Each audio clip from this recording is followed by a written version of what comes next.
तो आज का जो विषय है, इसमें 3 मेन पॉइंट्स हैं, जिन पर हम चर्चा करेंगे।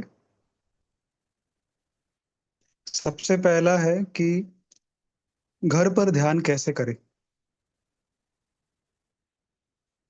तो बेसिक जो ध्यान होता है, जो हम अब तक हर सप्ताह भी करते आ रहे हैं, इसमें तो हम सबसे पहले आपको पता होगा, हम बंधन लेते हैं, 3 महामंत्र लेते हैं, बैलेंसिंग करते हैं और उसके बाद निःशब्द ध्यान करते हैं। असल में तो हम टेक्निकली देखा जाए तो निःशब्द ध्यान नहीं करते, क्योंकि बीच में मैं कुछ ना कुछ बोलते रहता हूँ और उसके अलावा भी कुछ एक इंस्ट्रूमेंटल म्यूजिक प्ले होते रहता है। तो इसे निःशब्द ध्यान नहीं कहा जाता। निःशब्द ध्यान यानी कि कुछ भी वहां पे नहीं होता, ना किसी की आवाज होती है और ना ही कोई संगीत होता है। तो आइडियल अगर हम देखा जाए सहयोग में, तो जो ध्यान होना चाहिए वो इस प्रकार का होना चाहिए कि उसमें किसी भी शब्द की आवश्यकता न हो और उसके आधार के बिना ही हम निर्विचार समाधि में रह पाए।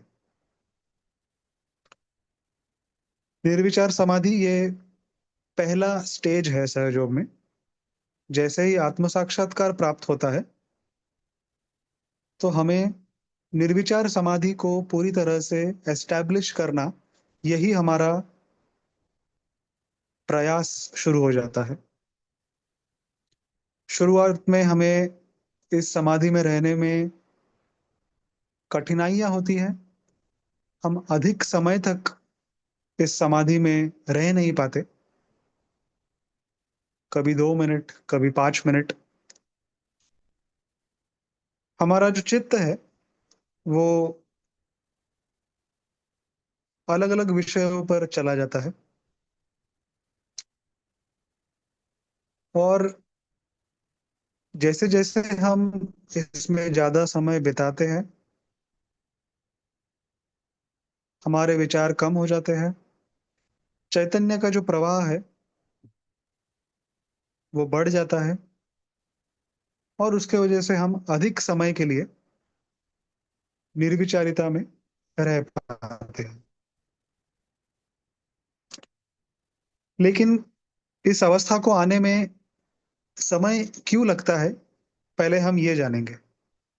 क्योंकि बहुत से लोगों को घर पर ध्यान करने में उतना उतनी सफलता नहीं मिलती, जितना जिस प्रकार की जितने भी ऑनलाइन ध्यान होते हैं, उसमें सभी मिलकर जब कोई एक व्यक्ति हमें गाइड करता है कि अपने चित्त को कहाँ लेके जाना है, कौन सी प्रार्थना करनी है, तो उस प्रकार का ध्यान घर पर नहीं होता। उसके कुछ कारण हैं। तो इसको हम पहले समझने की कोशिश करेंगे कि हम क्यों उस अवस्था में पहुंच नहीं पाते। तो सबसे पहले तो हमें अपने अंदर के जितने भी चक्र है, इन्हें उदाहरण के लिए, हमारे घर पर हम कभी कभी जो पौधे लगाते हैं, उन्हीं पौधों के रूप में हमें इन्हें देखना चाहिए। शुरुआत में जब हम पौधे लगाते हैं तो हमें उनकी बहुत देखभाल करनी पड़ती है। उन्हें जितना पानी देना है उतना ही हमें पानी उसे देना पड़ता है। अगर उससे ज्यादा दिया तो नुकसान हो सकता है, कम दिया तो नुकसान हो सकता है। जितना खाद होना चाहिए उसकी भी देखभाल करनी पड़ती है। फिर उसी मड़के में बाकी भी घास, जिसे हम वीड कहते हैं, वो भी उगने लगता है, तो उसे भी हमें निकालना पड़ता है। उसी प्रकार हमारे जितने भी चक्र है, ये शुरुआत में बहुत जल्दी से हमसे कुछ ना कुछ, आसानी से कुछ ना कुछ गलती हो जाती है और हम इम्बैलेंस में चले जाते हैं। और क्योंकि इन चक्रों में कुछ ना कुछ पकड़ आ जाती है, हमारे ही अपने बर्ताव में कुछ ना कुछ दोष होते हैं। उन्हीं दोषों की वजह से इन चक्रों की जो नेगेटिविटी है उन्हें निकलने में समय लगता है, और इसीलिए हम ट्रीटमेंट्स करते हैं। वो हो सकता है राइट साइडेड ट्रीटमेंट्स हो, तो हम फिर जल या बर्फ का इस्तेमाल करते हैं, या जितनी भी ठंडी चीजें हैं उनका इस्तेमाल करते हैं। और अगर लेफ्ट साइडेड कोई पकड़ हो, तो हम अग्नि या फिर तेज लाइट का हम इस्तेमाल करते हैं। तो सबसे पहली बात तो यह है कि उन पौधों में कोई इन्फेस्टेशन ना हो जाए, इसकी हमें देखभाल करनी होती है। जो पौधों में कई बार कुछ ना कुछ कीड़े लग जाते हैं, तो उन कीड़ों को निकालने के लिए हमें कुछ ना कुछ उपचार करना पड़ता है, वही ये ट्रीटमेंट्स है। और दूसरी चीज है कि उन पौधों को हमें बड़ा करना है, यानी उन्हें एक वृक्ष में उन्हें ट्रांसफॉर्म करना है। उसी प्रकार हमारे चक्र भी, चक्रों के अंदर की जो पकड़ है यानी नेगेटिविटी है, जिसे बाधा कहते हैं, उसे निकालना है। और दूसरी बात है कि हमें उन चक्रों को खोलना है, उन्हें विकसित करना है, क्योंकि विकसित करने के बाद ही उनके जो गुण है वो हमारे अंदर आएंगे। तो इसके लिए घर पर ध्यान जब हम करते हैं, तो शुरुआत में जैसे निशब्द ध्यान करने पर हमारा चित्त नहीं रहता, तो हम कुछ ना कुछ अ, आधार ले सकते हैं। जैसे अगर कोई गाइडेड मेडिटेशन का रिकॉर्डिंग हो, जो यूट्यूब पर आपको बहुत सारे मिल जाएंगे, उसे आप लगा सकते हैं, या फिर कोई इंस्ट्रूमेंटल म्यूजिक लगा सकते हैं।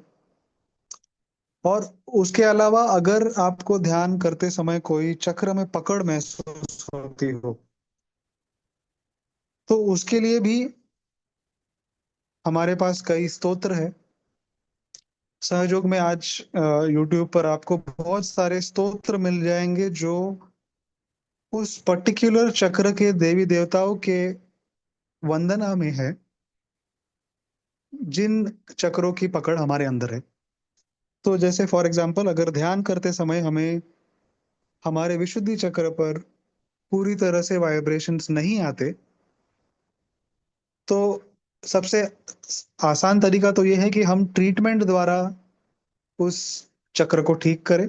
अगर लेफ्ट विशुद्धि है, तो कैंडल ट्रीटमेंट के द्वारा हम श्री विष्णु माया जी का नाम लेकर, उनका मंत्र लेकर उसे ठीक कर सकते हैं। और राइट विशुद्धि है तो श्री विठल रुक्मिणी का, अगर दोनों है तो हम श्री राधा कृष्ण का मंत्र ले सकते हैं। लेकिन ये जितने भी हम मंत्र लेते हैं और जितने भी ट्रीटमेंट करते हैं, इनसे केवल चक्र ठीक होते हैं, यानी चक्रों की जो पकड़ है वो निकल जाती है, और उसके बाद हमारा ध्यान अच्छा होता है। लेकिन एक बार ट्रीटमेंट करने के बाद वो चक्र हमेशा हमेशा के लिए ठीक नहीं होता। उसका कारण ये है कि हमने उस चक्र के सूक्ष्मतम स्तर पर जाकर हमने ये नहीं देखा है कि हम कौन सी गलतियों में फंसते हैं, और हमारे कौन से कर्मों की वजह से वो चक्र बार बार खराब होता है। तो जैसे अगर कोई व्यक्ति हो जो, जिसे बात करने की बहुत ज्यादा आदत हो, जो हमेशा बात ही करते रहता है फिजूल की चीजों के बारे में, तो ऐसे व्यक्ति का राइट विशुद्धि चक्र खराब होगा। और उसके बाद वो मंत्र तो लेगा विठल रुक्मिणी जी का, लेकिन फिर भी वो चक्र फिर से खराब हो जाएगा, क्योंकि उसकी आदत तो बदली नहीं है। तो इस आदत को बदलने के लिए हमें उस विशुद्धि चक्र को विकसित करना पड़ता है। जब वो विकसित होता है, जब वो खुलता है, तो उसके अंदर के जो गुण हैं, जो शक्तियां है, जो सिद्धि है, वो हमें प्राप्त होते हैं। तब हमें पूरी तरह से कंट्रोल आ जाता है अपने जिह्वा पर, अपने मस्तिष्क पर, कितना बोलना है, कितना विचार करना है, किस प्रकार से। और उसके अलावा बाकी भी जितने भी हमारे विशुद्धि चक्र के कंट्रोल में चीजें हैं, जैसे हंसना, रोना, बेसिक हमारा communication, non verbal communication, verbal communication, तो ये जितनी भी चीजें हैं ये सब विशुद्धि चक्र से कंट्रोल्ड है। तो ये तब आती है जब वो चक्र खुल जाए। चक्र खुलने के लिए कुछ चीजें हैं जो हम कर सकते हैं। उसमें से सबसे पहला है हमारा नियमित ध्यान करना। जब हम नियमित रूप से ध्यान करते हैं घर पर, एक इंडिविजुअल लेवल पर, तब हमारी कुंडली शक्ति उन चक्रों पर जाकर अपना कार्य शुरू करती है जहां पर उनकी आवश्यकता है, जहां पर हमारे चक्रों में कमियां हैं, जमा जहां हमसे गलतियां होती है, हमारे अवगुण हैं, उन चक्रों पर जाकर वो कार्य करती है और धीरे धीरे उन चक्रों को खोलती है, विकसित करती है। ये अगर हम नियमित रूप से ध्यान करेंगे घर पर, तो ही हमारे अंदर के वो दोष जो है वो निकल जाएंगे और हम धीरे धीरे एक परफेक्ट ह्यूमन बीइंग, एक आदर्श मनुष्य बन सकते हैं। अगर हम केवल जो ऑनलाइन ध्यान होते हैं हफ्ते में एक बार उनको अटेंड करते जाए, या कभी ना कभी हमने ध्यान कर लिया, सब लोग आकर कर रहे तो हमने कर लिया, तो उससे हमको उतना फायदा नहीं मिलेगा। जैसे किसी भी पौधे को भी अगर खाद डालनी है, हमें फर्टिलाइजर डालना है, तो उसे नियमित रूप से डालना चाहिए, तो ही उसका आउटपुट हमें देखने को मिलेगा। तो वैसे ही ये जो ध्यान है वो हमारे लिए खाद है। जो ट्रीटमेंट्स है वो हमारे लिए वो ऑर्गेनिक पेस्टिसाइड्स है, जिनसे हमारे अंदर जो भी कीड़ाणु बार बार हमें लगते हैं वो मर जाएंगे। लेकिन घर पर ध्यान करना, इससे हमारा इंडिविजुअल लेवल पे ग्रोथ जरूर होगा, इसके आगे हमारा कलेक्टिव ग्रोथ होना भी जरूरी है।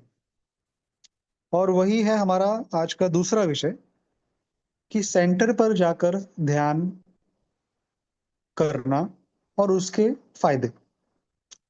तो जैसा कि हमने अभी डिस्कस किया कि घर पर जब हम ध्यान करते हैं तो हमारे चक्र खुलते जरूर है, लेकिन उनकी भी एक गति होती है।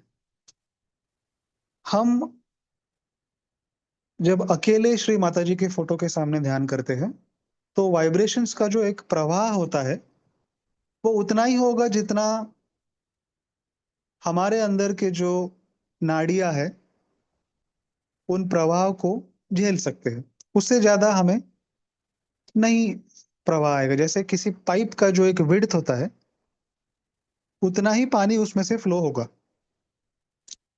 लेकिन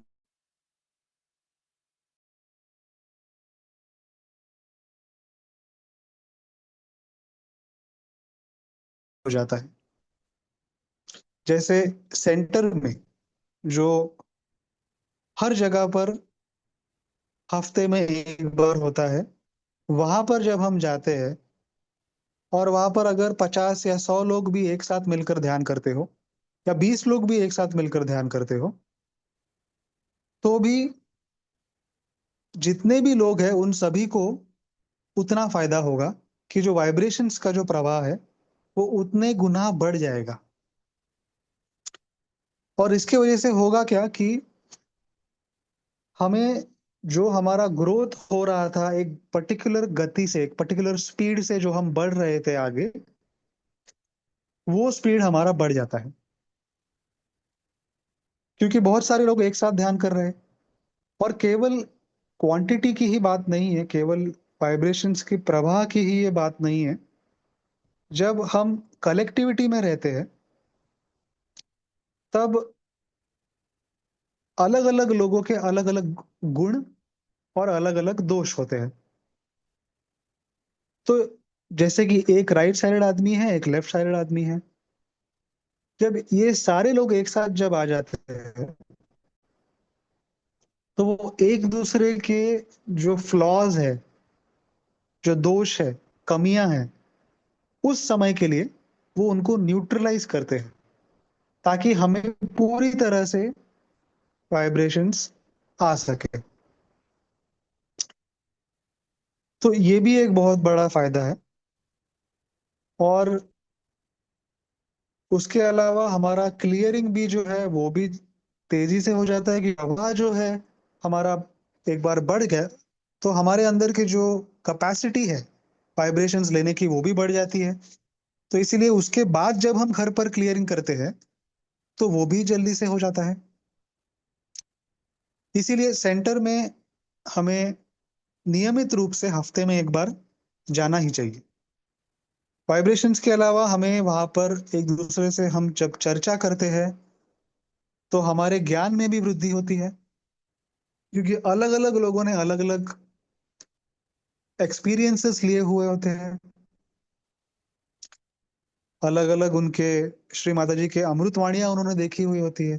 तो चर्चा के द्वारा भी हमारे अंदर काफी एक बौद्धिक लेवल पर कह सकते हैं इम्प्रूवमेंट होता है, विकास होता है। उसके अलावा सब लोग मिलकर श्री माता जी की अमृतवाणी भी देखते हैं जब सेंटर में ध्यान होता है। तो उस अमृतवाणी को देखते समय भी जो हमारा एक प्रकार का कंसंट्रेशन है वो भी बढ़ा हुआ रहता है, क्योंकि सब लोग एक साथ मिलकर उस अमृतवाणी को देख रहे होते हैं। उसमें से वाइब्रेशंस आ रहे होते हैं। ये केवल उस ध्वनि को सुनना इस बात तक सीमित नहीं है, उस उसी अमृतवाणी में से वाइब्रेशंस भी आते हैं। और जब एक साथ मिलकर हम उस अमृतवाणी को सुनते हैं, तो वो वाइब्रेशंस भी बढ़े हुए रहते हैं। और इसीलिए दिमाग से उस अमृतवाणी को समझना एक बात है, लेकिन वही अमृतवाणी हमारे अंदर, हमारे सहस्त्रार के द्वारा हमारे अंदर प्रवेश करती है, और हमारे अहंकार और प्रति अहंकार को बैलेंस में लेकर आती है। तो ये भी एक फायदा है सेंटर में जाकर एक साथ ध्यान करने का और स्पीच सुनने का। इसके अलावा श्री माता जी ने भी हमें बताया ही है कि सहयोग ये कोई अकेले आदमी द्वारा किया गया योग नहीं है। जैसे हजारों सालों से जो योग होता गया है अब तक, कि कोई एक व्यक्ति किसी जंगल में जाकर वहीं पर तपस्या करते थे, सैकड़ों वर्षों तक एक चक्र पर काम करके उनका उस चक्र वो ठीक हो जाता था, उसके बाद वो अगले चक्र पर जाते थे। तो ये हमें आज नहीं करना पड़ रहा। वो इसका कारण यही है कि हमारे पास सामूहिकता है, यानी कि कलेक्टिविटी है। तो उसी का लाभ लेकर हम अपनी गति को बढ़ा सकते हैं, और जल्द से जल्द सहयोग में और इस आध्यात्म के पथ पर निर्विचार समाधि को हम पूरी तरह से प्राप्त कर सकते हैं, ताकि उसके आगे की अवस्था जो है उसके लिए भी हमारा कार्य जो है शुरू हो जाए। निर्विचार समाधि के आगे की जो अवस्था है उसे निर्विकल्प समाधि कहते हैं।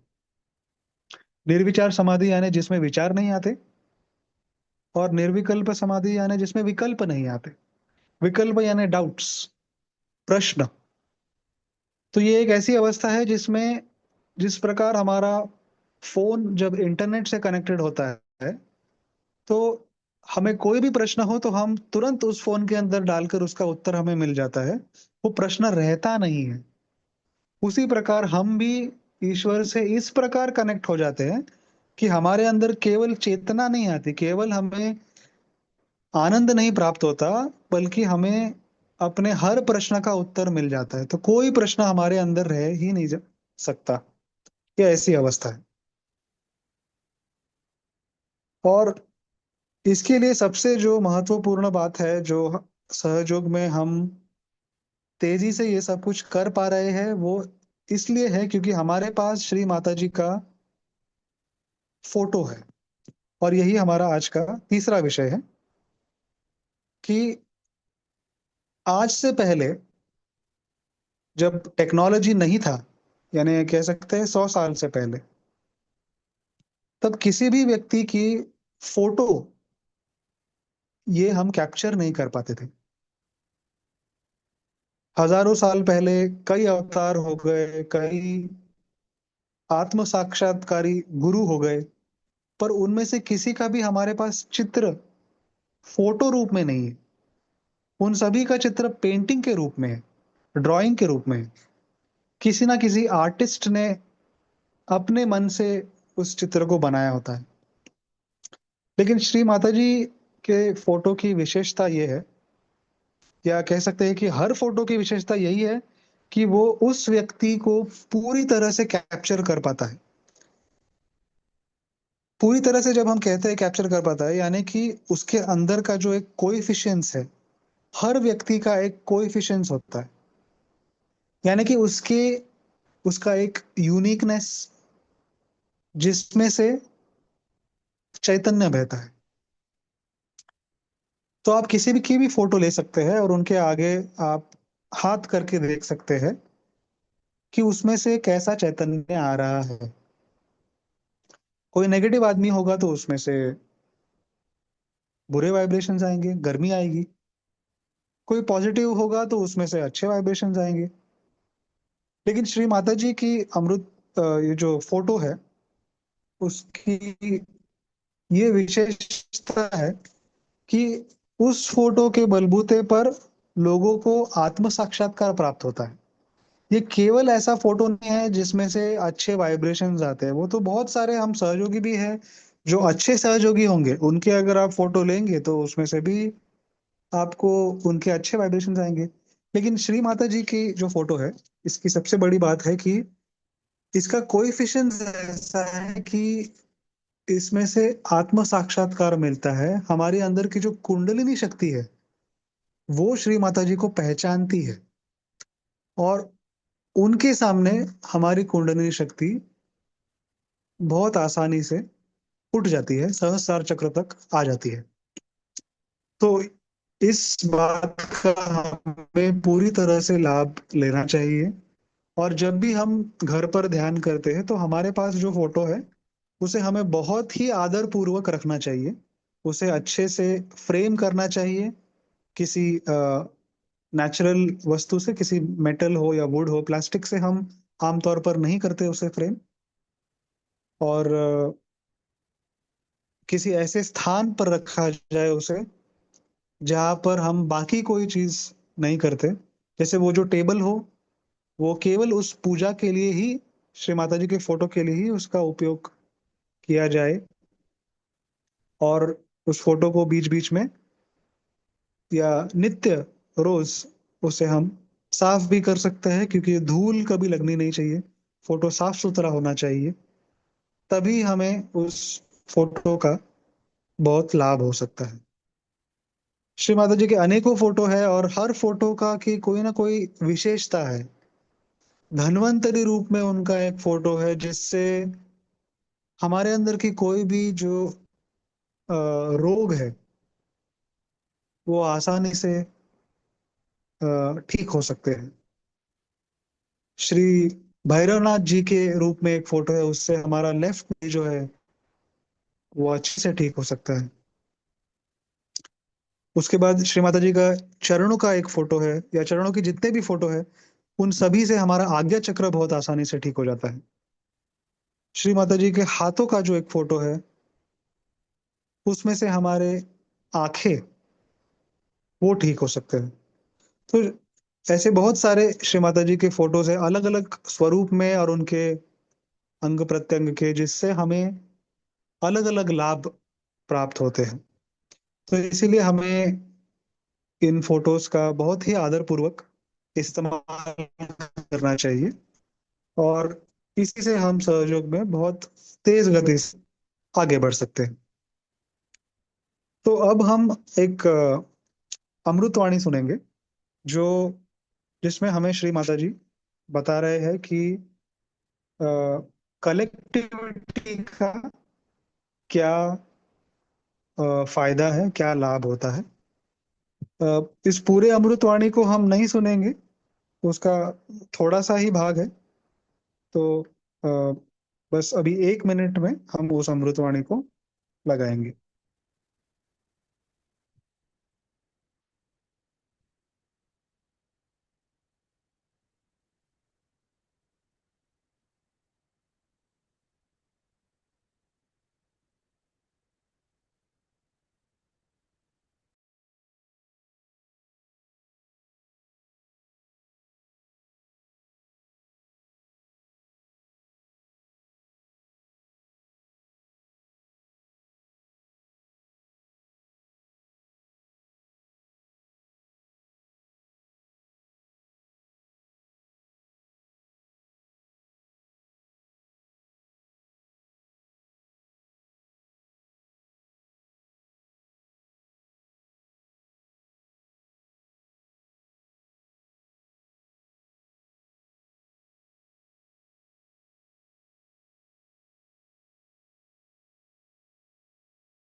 जिसका आत्मा से संबंध हो गया उसका नितांत संबंध होता है। पर खुद आश्चर्य में पड़ती हूँ कि मेरे जान को लग जाएंगे अगर किसी के इतनी सी तकलीफ हो जाए और बार बार माफी मांगेंगे, माँ तुम माफ कर दो, तुम तो माफ कर दो, उस पर कुछ तुम नाराज हो गई हो, नहीं तो कर।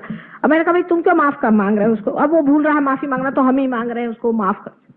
इतना प्रेम चढ़ता है सब देख देखकर, इतना मोह लगता है कि कितनी मोहब्बत, कितना ख्याल, कितनी किसी पे कोई परेशानी आ जाए, पैसे की परेशानी आ जाए, कोई तकलीफ हो जाए तो सब के सब सीक्रेटली उसको कर लेते हैं, मेरे को पता ही नहीं चलता है। सब आपस में ऐसे खड़े हो जाते हैं और सारी दुनिया की दुनिया ऐसे सहयोगियों से जब खड़ी होगी तब सोचिए क्या होगा। अभी तो हम लोग वैमनस्य, द्वेष और हर तरह के कंपटीशन और ये पागल रैट रेस के पीछे में दौड़ रहे हैं, ये सब खत्म हो जाएगा और इतनी सुरक्षा की सेंस ऑफ सिक्योरिटी इतनी हमारे अंदर आ जाएगी कि सब, और इतनी सुरक्षा की सेंस ऑफ सिक्योरिटी इतनी हमारे अंदर आ जाएगी कि सब हमारे भाई बहन। पर जो लोग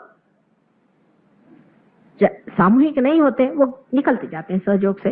ये तो ऐसा है, एक मैंने देखा है कि ऐसा सेंट्रीफ्यूगल फोर्स है कि वो घूमता है अगर जिसने जरा सा छोड़ा कि गया वो टेंजेंट से बाहर, वो रहता नहीं, फिर टिकता नहीं। इसलिए इसमें चिपक के रहना चाहिए। इसके जो नियम हैं उसको समझना चाहिए, उसको जानना चाहिए, दूसरों से पूछना चाहिए। उसमें बुरा मानने की कोई बात नहीं। जो कल आए थे वो ज्यादा जान गए, आज आप आए आप जान जाइए, और जो कल आएंगे वो आपसे जानेंगे। इसमें बुरा मानने की और इसकी कोई बात नहीं। पर जब आदमी सहयोग में पहले आता है तो वो यही भावना लेकर के आता है कि अब हम इसमें आए हैं और ये देखिए हमें परेशान दिखा रहे हैं, ये दूसरे हो गए, इनकी श्रेणी बदल गई है, ये दूसरे हैं। ये दिखने में आप ही जैसे हैं लेकिन ये दूसरे हो गए। जैसे समझ कि आपके कॉलेज में लड़के पढ़ते हैं, कोई बीए में है और कोई फर्स्ट ईयर में है, फिर कोई एमए में है। एमए का लड़का पास होकर प्रोफेसर होकर आ जाता है, तो हम ये थोड़ी कहते हैं कि कल हमारे ही साथ ये पढ़ता था और आज आ गया बड़ा हमारे ऊपर। उसी तरह की चीजें, इनकी श्रेणी बदल गई। आपकी भी श्रेणी बदल सकती। कुछ कुछ लोगों को मैंने देखा है कि सालों से रगड़ रहे सहयोग में, कुछ प्रोग्रेस नहीं होता, वो ऐसे चलते रहते डावाडोल। कभी गुरुओं के चक्करों में घुसे। आज एक महाशय आए होंगे, अभी भी पार हो गए थे। उसके बाद में वो गए, कोई शंकराचार्य के पास गए, कहीं किसी के पास गए, कहीं कुछ गए, बेचारे बिल्कुल पागल हो गए, पागल। मुझे आके बताने लगे कि माँ मेरे अंदर पिशाच भर दिए। आए अभी बेचारे काफी उनको साफ सूफ किया हमने, पर उससे प्रोग्रेस उनका कम हुआ। अगर वो उसी वक्त जम जाते तो आज कहां से कहां होते। और बड़ी तकलीफ उठाई बेचारों ने, बड़ी परेशानी उठाई। सामूहिकता को आप समझें कि बहुत महत्वपूर्ण है। सबसे बड़ा आशीर्वाद सामूहिकता में आता है। यानी लोगों की आदत है क्लब करने की, कोई ना कोई बहाना लेकर। आप सफेद बाल वाले तो मैं भी सफेद बाला, चलो हो गए। आप लंबे आदमी है तो हम भी लंबे आदमी, हो गए क्लब। आप सरकारी नौकर है, मैं भी सरकारी नौकर हूं, चलो हो गए। सहयोग में सब छूट जाता है। आप कौन देश के हैं? परमात्मा के देश के। आप किसके साम्राज्य के हैं? परमात्मा के। परमात्मा ने थोड़ी ऐसा बनाया था कि आप यहाँ के आप वहां के। भाई परमात्मा तो हर एक जगह वैरायटी बनाते ही है। ये त्रिगुण के परम्यूटेशंस एंड कॉम्बिनेशंस के साथ में उन्होंने ये सारा बनाया। और जिसलिए कि जिसे वैरायटी से खूबसूरती आती है। आप सोचिए सबकी एक जैसी शक्ल होती तो बोर नहीं हो जाते सब लोग? कम से कम हिंदुस्तानी औरतों को इतनी अकल है कि साड़ियां पहनती अब भी, और सब अलग अलग तरह की पहनती, पर आदमी तो बोर करते हैं। जैसे औरतें जो हैं अभी भी अपना मेंटेन किया। अगर एक औरत ने देखा कि दूसरी मेरे जैसे साड़ी पहन के आए तो बदल के आ जाएगी।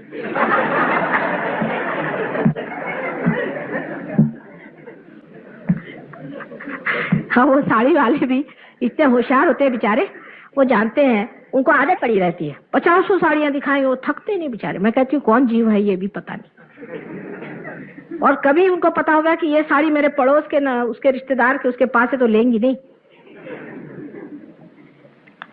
ये वैरायटी का सेंस जो है, इससे खूबसूरती सौंदर्य का लक्षण है। इसलिए परमात्मा ने बनाया। उसने सारी सृष्टि सुंदर से बनाई। कहीं पहाड़ बनाए, कहीं पे नदियां बनाई, कहीं कुछ बनाया, इसलिए कि आप लोग उसमें मस्त रहे, मजे में रहे। लेकिन आपने तो इसको ये बना लिया देश, और उसको वो देश बना लिया, उसने वो देश बना लिया, और लड़ रहे हैं आपस में।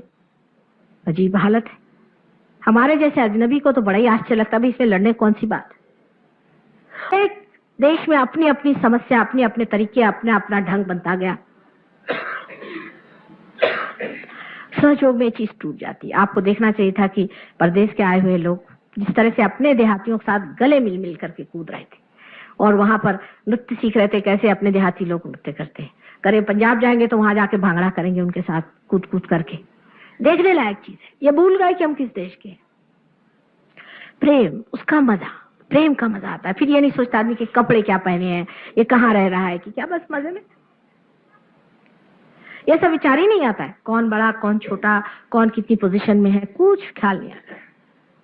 ये सब बाह्य की चीजें हैं, सनातन नहीं है, क्योंकि सनातन को पा लिया। पर सबसे बड़ी बात आपको याद रखनी चाहिए हर समय कि हमें सामूहिक होना चाहिए, और सामूहिकता में ही सहयोग के आशीर्वाद है। अकेले अकेले इंडिविजुअलिस्टिक बिल्कुल नहीं, बिल्कुल भी नहीं। आप खो दीजिएगा सब कुछ। मैंने ऐसे बहुत से लोग, खो दीजिएगा सब कुछ। मैंने ऐसे बहुत से लोग देखे। लोग ज्यादातर जो बीमारी ठीक करने आते हैं वो ज्यादातर इसी तरह से होती है। आए, बीमारी ठीक हो गई, उसके बाद बैठ गए। एक साहब आए थे हमारे पास, बहुत चिल्ला चिल्ला के, माँ मेरा ये जल रहा है, मुझे बचाओ बचाओ बचाओ। मैंने कहा बैठे रहो अभी थोड़ी देर। उसके बाद जब पहुंची तो भाई 5 मिनट में ठीक भी होगा।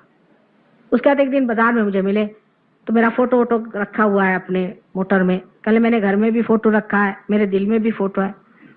मैंने कहा बेटे क्या बात है, वाइब्रेशन तो है नहीं? कल हाँ नहीं, और अब एक कोई नई बीमारी हो रही। मैंने कहा सब फोटो बेकार गए ना तुम्हारे लिए, तुम सहयोग करने के लिए केंद्र पे आओ। आप सोचिए दिल्ली शहर में हमारे पास कोई केंद्र नहीं। हर तरह के चोरों के पास यहाँ इतने बड़े बड़े आश्रम बन गए। हमारे पास अभी कोई जगह नहीं, किसी के घर में ही हम कर रहे हैं। कोई बात नहीं, हमारे पास जो धन है वो सबसे बड़ी खेल खड़े हो और बड़े एयर कंडीशन आश्रम हो, वो तो कभी होंगे नहीं हमारे।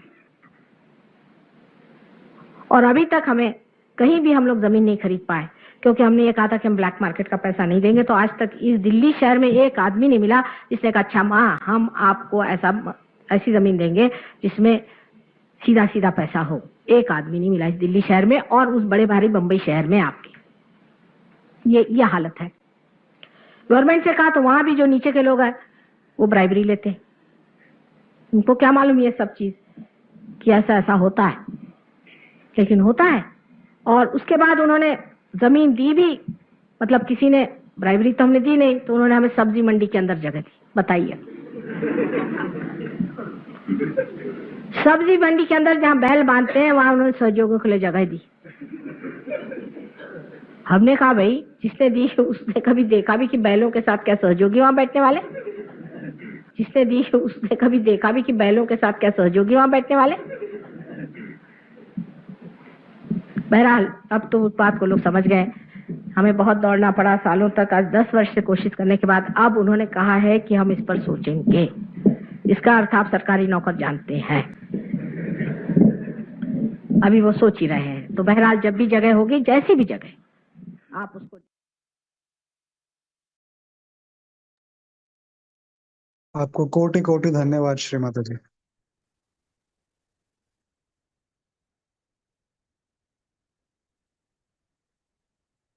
हम सब अब श्री माता जी को नमस्कार करेंगे और आज के इस सत्र के लिए श्री माता जी से धन्यवाद करेंगे। परम पूज्य श्री माता जी, कृपया हमें इसी प्रकार सहयोग में आगे लेकर जाते रहिए। हमें ज्ञान प्रदान कीजिए, शुद्ध ज्ञान, और सामूहिकता का आनंद प्रदान कीजिए। हमें अपना इंडिविजुअल जीवन जीने में हमने अपना पूरा अब तक का समय निकाल दिया है। अब हमें सामूहिकता का आनंद प्रदान कीजिए।